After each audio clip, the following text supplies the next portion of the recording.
Hey everybody, Gears here, and here we are, first time in the booth for this. I'm not taking apart any of it right now. I've still got a little more work to do on some other things first. But the next time this is sitting here, it's on to the disassembly. Rear bumper, lights, hatch is staying on, the unibody rear quarter panels don't come off. This trim here plus this piece comes off, the hood stays on, this door comes off, the other one stays on, the mirror comes off, that gets painted separately. This is still part of that same piece of trim.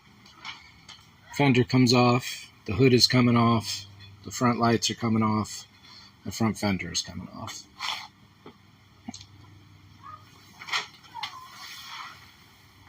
So that leaves on the car itself the hood, the hatch, and the side panels.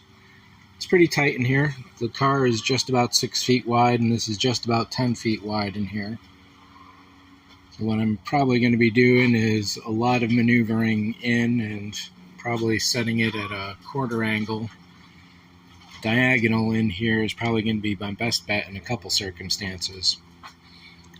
For example, I only need to paint this side so I can give myself all this room, and I can take it from base paint all the way up to finish. Move it around, I can paint just this side. Move the car out, put tables in here, saw horses, and then all the pieces get done. Lots of cleaning ahead of me, lots of degreasing, lots of masking, definitely. I wish I could take this off. I might eventually replace this with a piece of fiberglass that has a hole in it for external speakers and maybe even a camera and some infrared lights for part of a security system. We'll see about that. That might be further down the road. The 370, there's the on the side lights up, and I've seen a few people do aftermarket conversions. That'd be nice to do. I might be able to run wires even easier than they've done it, but we'll see about that. Usually that's tied into the blinkers, so you get that side view too going on. But it could also be set up as a running light.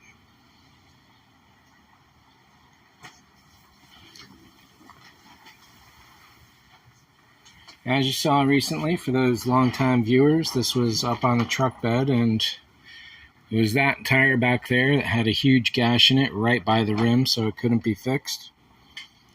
Even though these rims weren't polished yet, fully polished yet, the time came to put them on, unfortunately.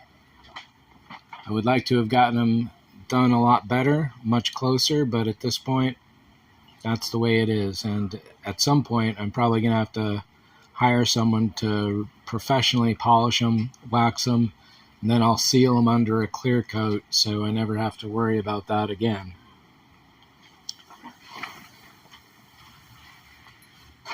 The other thing I have to do with painting all this is the weather stripping. For example, this piece can probably stay on and just be taped backwards so that I can get a nice edge along here. This piece of weather stripping is attached to this, so hopefully I can tape it off and pull it back. We'll see, otherwise I have to remove that. This son of a gun. It's really good condition for its age. I would hate to take it out. The guy at the paint shop looking it over, he was like, yeah, just peel it back. How I peel back this piece of rubber and this under piece of rubber, clean all that out so that it can be painted, and then, yeah, I don't see it. It really seems that I'm probably going to have to pull this piece out. I've got a heat gun. I'll heat it as much as I can and hopefully pull it out nice and gently so I can put it back in. We'll see about that. The other disappointing piece of weather stripping is this guy here. Pulling this out removes the entire window. I don't think I'm quite ready for that. However, even masking it off and doing a paint line right to that point, it's amateur, certainly.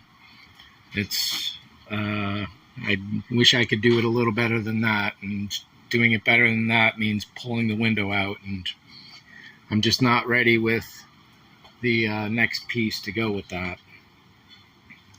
Painting the roof, pulling this hatch off would be ideal.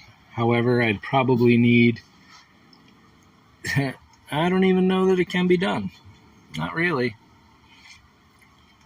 This weather stripping doesn't really go down too much. Those bolt hoods, they're pretty much inaccessible unless pulling the window off reveals them here. If that's the case, then, well, no, I still can't pull it off for painting unless I pull the window out. This weather stripping down here is nice and loose, and it can be taped back to get a nice edge along here. And whether I paint this up or down remains to be seen. I don't need to get in here, however, it would be nice. Again, pulling this would be nice, but it's really difficult from what I've seen.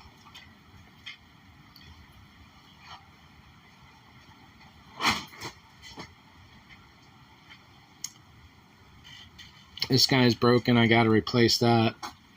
There's a few screws hidden back there and other things. Yeah, no. Every time I try to punch it back into place, it just doesn't want to go. Oh yeah, the floor runners there. Those are going to get pulled out. So those get taken off. That'll make it relatively easy on the door. I'd like to not have to take the weather strip. Well, this piece of weather stripping comes off relatively easy. But I'd like to not have to take the interior apart. However, I suppose if I'm going to pull the handles, I pretty much got to take most of the door apart anyway. The mirror is a bit tricky, but it's not too bad to take apart. The other side door, I'm replacing that. For those who haven't been in on these videos, the car, it looked nicer when I got it. It was painted properly, but this dent in here is just not acceptable. So I took it to a bunch of shops. The cheapest was $800 to cut this out with a I had cut out a piece from another car for this area. $800 just to stitch it in, the pre-existing shape. Never mind hammer a piece of metal into that shape. So for $35 at a junkyard on a Labor Day sale, I got a white one. I'm sanding that down, and that will replace this door, so I got to swap everything out. And that's not going to be fun. Downside of having this exposed is that I've put a lot of junk in here, and I'm starting to scuff up this edge, unfortunately. So that's going to need some touch up.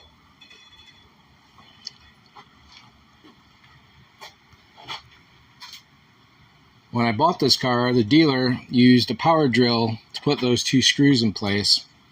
Consequently, I can't take that plate front off to put my normal plate in place. The back clips are stripped to the screw. Therefore, I have to take the entire bumper off to replace the clips because of this guy. Since I'm repainting the car anyway, and I gotta do that, it's okay in this case, but man, what a nightmare place that was.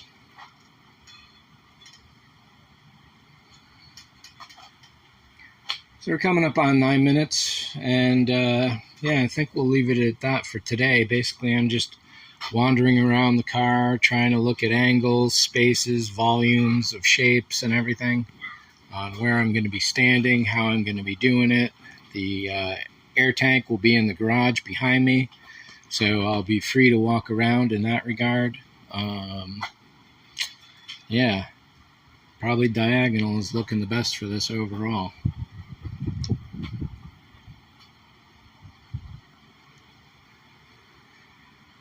Whew, so here we are. One last note on the temperatures. I'm not going to do this if it ever gets below 70. That's my threshold cut off. Usually with the doors closed, it'll be about up to 6 degrees warmer in here on a sunny day. So as long as it's over that 70 mark, yes, you can paint as low as 60. I'm not even going to risk it. Ideally, I'd be doing this in the 80 to 90 range, but I missed out on the summer timing. So now to 10-minute video. Thanks for watching and sticking through it. See ya.